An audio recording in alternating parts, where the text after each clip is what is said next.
Assalamu alaikum, everyone. Welcome to another podcast. Welcome, Dr. Omer Atilla Ergi. Hello, Dr. Zulaiha. How are you? Good, thank you. And yourself? Good. That's good. We're very ready to get into today's discussion. Yes. And we're going to be looking at what was the age of Aisha radiallahu anha when she married the Prophet, peace be upon him. Now, this is such an important topic because it is one of the key points that Islamophobes use against Islam and against the Prophet. And sometimes they say some horrendous things about the Prophet due to the age of, or their believed age of Aisha radiallahu anha when she married the Prophet. And so it's really important that we address this because I do think that it then creates question marks in the minds of some Muslims as well. So this isn't just aimed at Islamophobes. It's really aimed at Muslims and helping us to better understand. Yeah. So what are your thoughts on this? Well, it's to be honest, it's a very disturbing topic to speak for me as well. But I think it's necessary. As you said, there's a lot of slander on the noble Prophet, peace and blessings be upon him, our beloved Prophet. And people speak without knowing the truth. That is why I thought we go through this, but I prepared notes this time. Okay, usually don't you have notes? What makes today different? Well, I took all the historical evidence with sources. So I want to give the evidence with the sources, inshallah. So evidence is really important for this topic, isn't it? Yes, definitely. Maybe we should begin from the report. Which Aisha was 9 when she married the Prophet. Is that because that's commonly used? It's commonly used because it's the only report. The only report. Which says that she was 9. And everything is based on this. But people who base things on this, they don't look at other historical evidence and other reports as well, other Sahih hadiths, which appear in Bukhari, Muslim, all of them as well. They just ignore them for some reason. And in this report, this is a mawqūf hadith. Mawqūf hadith means the sanad, the chain of narrators doesn't go all the way back to the Prophet. It goes back to a Sahabi, a companion. In this case, it's Aisha radiallahu anha herself. Right. So in this hadith, in this report, she says that the marriage contract was made at the age of 6. Yeah. And the marriage consummated at the age of 9 or 10, according to some reports.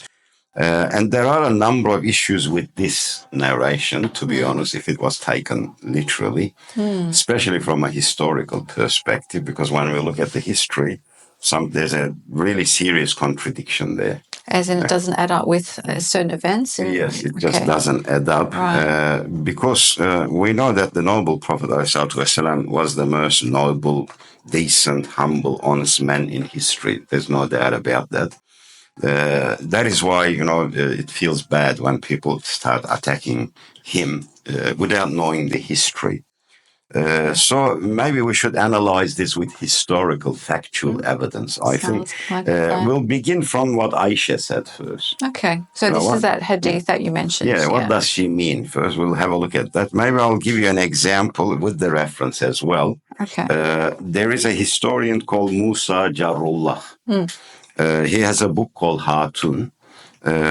In the page 81 of this book, according to Arab customs, he says, when girls reach the age of puberty, when their menstrual cycle started, they would have this ceremony in Mecca. It was called Muhayyiz ceremony.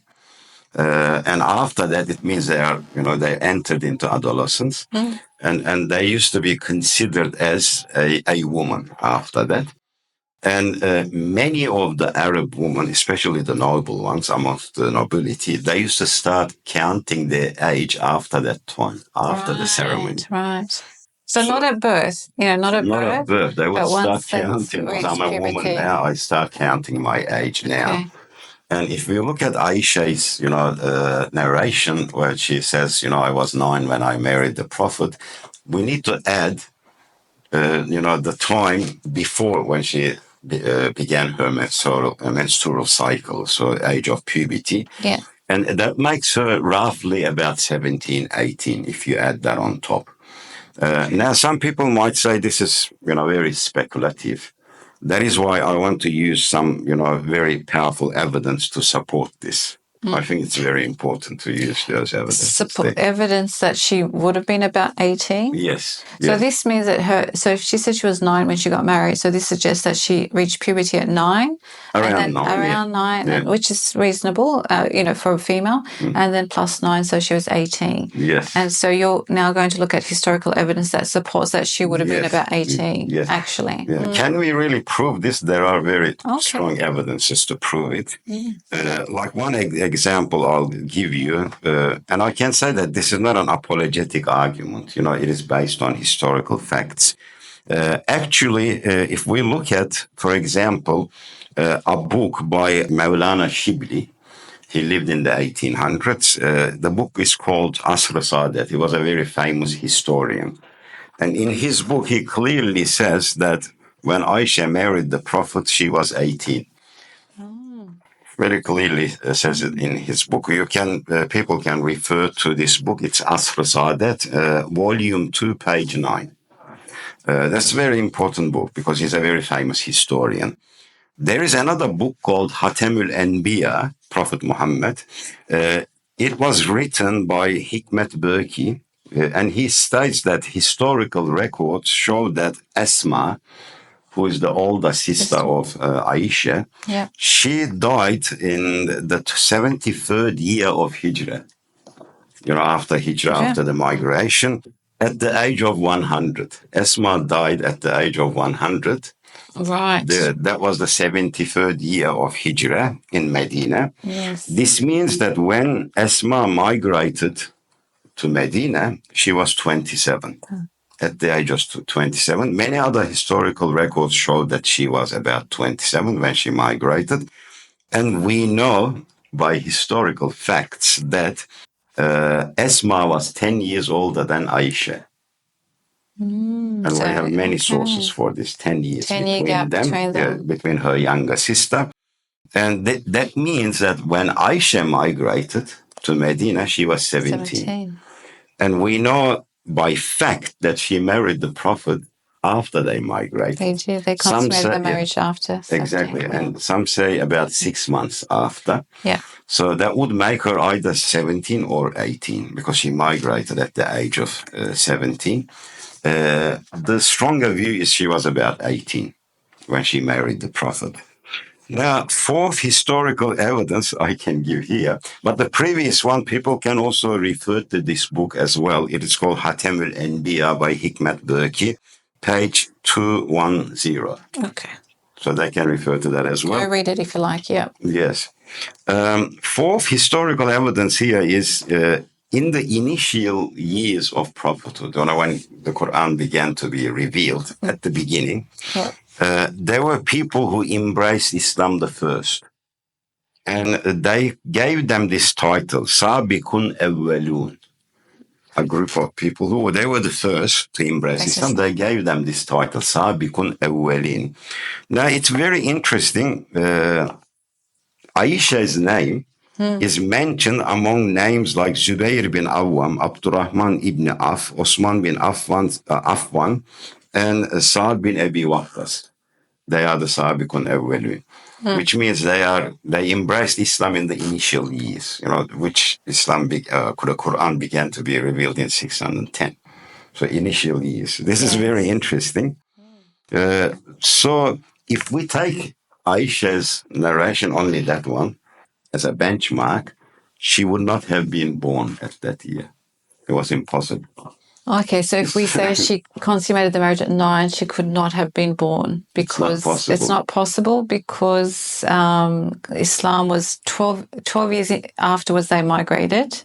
Yes. Yeah. So that wouldn't suggest that she was born 3 years after the first revelation. 4 years, actually. Or 3 to 4 years. Okay, because 4 years. If you calculate it, it's 614. It turns out that she was born in 614, which is not possible because she is considered a Sābiqūn al-Awwalūn amongst the people who are in the first 3 year.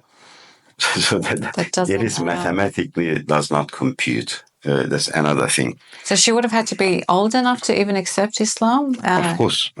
And if we look at the historical facts, it seems like she was born in 605.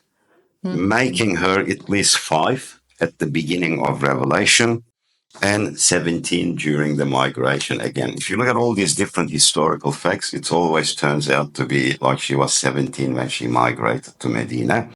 This means she married the Prophet at least at the age of 17 or 18. Wow. So we have no doubts about that from a historical perspective, we can say. But as I said, there are many other evidences which I gathered here.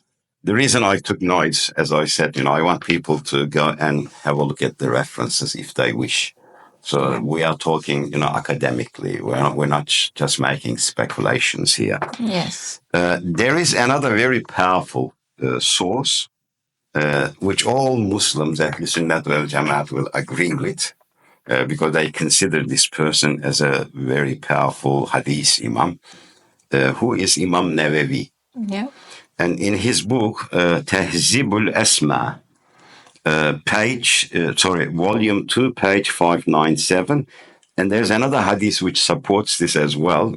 It is in Hakim Mustadrak, volume 3, 635. It is stated that Asmāʼ was born 595, in the year 595, Asmāʼ.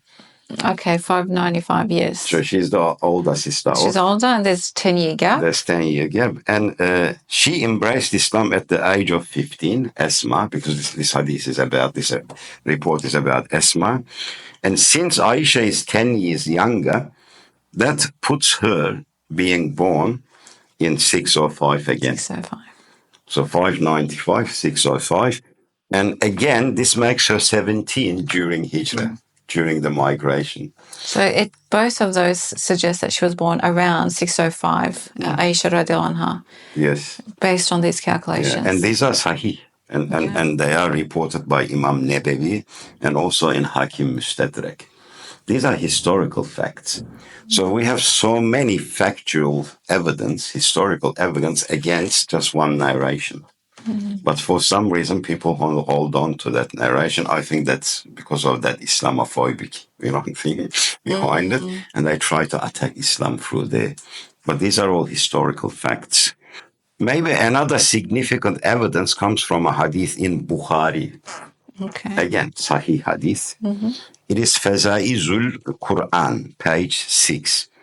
Aisha herself, again, says, I was a young girl playing with toys when the verse, the hour is their appointed time, and the hour will be the most catastrophic and most bitter. This is a verse in Surah Qamar, verse 46. She says, I was playing with toys when this verse was revealed. Yeah. Here's the interesting thing. She remembers the day this verse was revealed, but when we look at the historical facts, when the verse was revealed, it was actually revealed in the house of Ibn Arqam in the year 614. 614. Well, she wasn't even born yet, according to the other narration. What was it, according to the other narration? She was born in 614. 614. But she remembers, and she says, I was playing with toys. Yeah, clearly she wasn't a newborn for her to remember. It's impossible, because she says she remembers it. Yes. And moreover, when you look at this narration, it's impossible to accept that she married the Prophet at a very young age, because she was not supposed to have been born yet, as I said, in 614. But for someone to remember such an incident when a verse it was revealed, and the verse as well, because she mentions the verse as well, she had to have been at least 5-6 years old, at least, to remember that. So I think this is a very powerful evidence that she wasn't born in 614, definitely. Another important thing here maybe to remember, according to Aisha, that when she was married, she was very young. It contradicts all of the historical evidence, because the argument that she would have been, 614, this doesn't make sense, because many sources that we look at, historical sources, indicates, this is very interesting, I think this is a very powerful evidence, she was engaged to a person called Jubayr ibn Muṭʿim in year 617.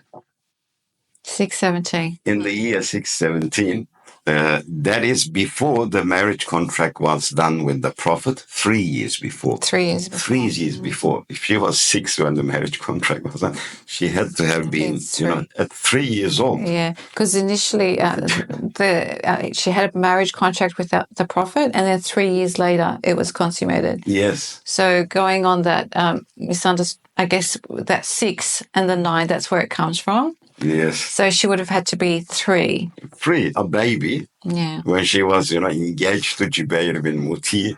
This is preposterous. It's absurd. Yeah. No culture will accept that. Specifically her father and mother. Think about that. It's ridiculous. It is not just, if there was such a case, the Arabs of the era of ignorance, they would have made this an issue in the first place. Absolutely. They wouldn't let something like this slip because it was such a communal community. They would have said, you can't do that with your child. It's a very powerful, argument to attack the Prophet. Absolutely. They never use it. They never mentioned because they knew that was a cultural thing at that time. So I think this is a very, very powerful argument that she could not have been 9 when she married the Prophet. She was at least 17 or 18. There is another report in Bukhari again. These are all Sahih hadiths in Bukhari. Salat 70. And in this hadith, Aisha explains the days of hardship in Mecca when some of the Sahaba, the companions, decided to migrate to Abyssinia, as you know, the famous migration to Habeshistan. Yes. She says, this is interesting, it's in the hadith, Sahih hadith, as I said, her father, Abu Bakr, was making plans to migrate as well. Yeah. That's what she says. Documented, yeah. Yeah, this is documented there. But the migration to Abyssinia took place in 613. So she's saying my father was, making plans to migrate to Abyssinia. Yeah. And it happens in 613. And she was there. She was there. Then she shouldn't be born at that time. 1 year before. She remembers an incident, 1 year before her birth. Yeah, so I know there's a lot of dates. So just for clarity, the argument, we're arguing, or we know that she was born about 605. Yes. But some are alleging that she was born at 614. So you can see the mismatch in time. So since she was born in 605 and the migration happened 613, so she was 8. So that makes sense. But if she was born 614, how could she be talking about a migration that she wasn't born into? 8, you would remember, your father is preparing to migrate, but how are you going to remember something before you were born? When we look at this, how could she remember and explain events with details? Because she explains them with details as well, which happened a year before she was born. Allegedly, yeah. Allegedly she was born. It doesn't make sense. So there are many different, evidences, historical evidences against just one narration, and which I think if you look at the Matan, you do an analysis on the text, you realize that cannot be correct. We understand that she is counting her age after she had the menstrual cycle. But there is one more thing here which I noted. There are different views on the time when Aisha died. But the most reliable historical source says that she was 74. At the age of 74, she died. Historians say that she lived 48 years after the death of the noble Prophet, peace and blessings be upon him. 48 years. So if she lived 48 years after the Prophet died, 9 years with the Prophet, 9 or 10 years with the Prophet, because we know she got married after Hijrah, that makes or accumulates to 57 years, after she migrated to Medina. If she died at 74, 57 plus 17 makes 74. Again, it indicates that she migrated at the age of 18 and she married after that. And again, she's probably married the Prophet about 17 or 18. Maybe one last very important thing here, or I'll give you one more evidence. I think I took another note here. Okay. There are some other historical evidences that she was 18 when she married the Prophet, but I think this is an important one too. During the Battle of Uhud. Yes. During the Battle of Uhud, the Prophet, peace and blessings be upon him, did not even allow underage boys to participate in the battle. So if they were 13, 14, the Prophet did not allow them. They had to be adults to join the battle. But if you, again, look at a hadith in Bukhari again, another authentic hadith, book 56, hadith 278, it states that Aisha was giving water to the wounded at Uhud. So the Prophet is not allowing 13, 14-year-old boys to participate in the battle. If we were to accept that illogical claim that she was born in 614, she would have been 11 at the Battle of Uhud. Taking an 11-year-old girl to a battle, which completely, contradicts the prophetic compassion, mercy. It's against what the Prophet understands. So there are many historical evidences. I couldn't get them all here, but I think this is an important evidence as well from the Quran. Yeah. If we look at Surah Nisa verse 6, where it states that the inheritance of orphans should be given to them after the age of marriage, when they reach the age of marriage. And this is signified in fiqh by the term rushd, when they become rashid. And it's usually, if you look at all Islamic fiqh scholars, this is after the age of 15. So it says, give the orphans their inheritance after the age of 15. Which means the age of marriage needs to be after 15, not before that. And this is Islamic law. And very interestingly, in the Hanafi fiqh, if you look at the Ottoman era, in the more later days, I think in the 1700s, the Ottoman jurists actually made a minimum age for marriage based on the Hanafi rulings. They said for females, age 17, for males, age 18.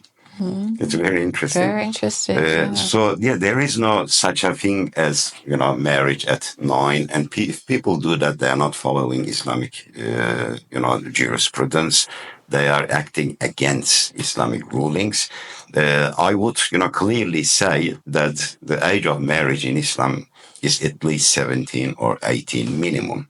And our noble Prophet, ﷺ, if we look at all the hadiths, all the evidence there, he did marry Aisha about 18, when she was about 18. That's what it looks like according to all the evidence.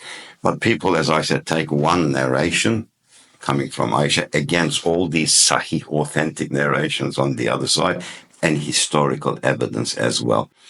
But maybe one advice to those who are Islamophobic, who attack our noble Prophet, before you do these things, maybe go and have a look at the historical context, how people used to live, what was the social norms then. But before you look at our noble Prophet, peace and blessings be upon him, maybe you should do some research about the Middle Ages in Europe. Yeah. What was the minimum age of marriage there? It was 11. 11. Wow. They got married at 11. There were even some states, I believe, in the United States who allowed which had no minimum age with parental, consent. I think some of them are still valid at the moment. I believe so. So people could have got married in a modern day in the United States, in some states, if the parents are giving consent at the age of 12, 13, they could still get married. This is a reality, but we have provided the evidence. We provided the provided the evidence that evidence. she could not have been 9 when she married the Prophet. It is not she possible. Historically not possible. It just would not add up. And based on everything, it's not like even variation. Everything's pointing towards 17, 18 years old when you calculate. It ends up with the same age. That is the interesting thing. With every evidence you provided, it ended up with that. Yes. So there wasn't even contradiction there. Very powerful evidence there for everyone. I hope you benefited from that. And, there we go. We've just responded to the Islamophobes, and we've also responded to any doubts that you may have had. And see you next time. Assalamu alaikum.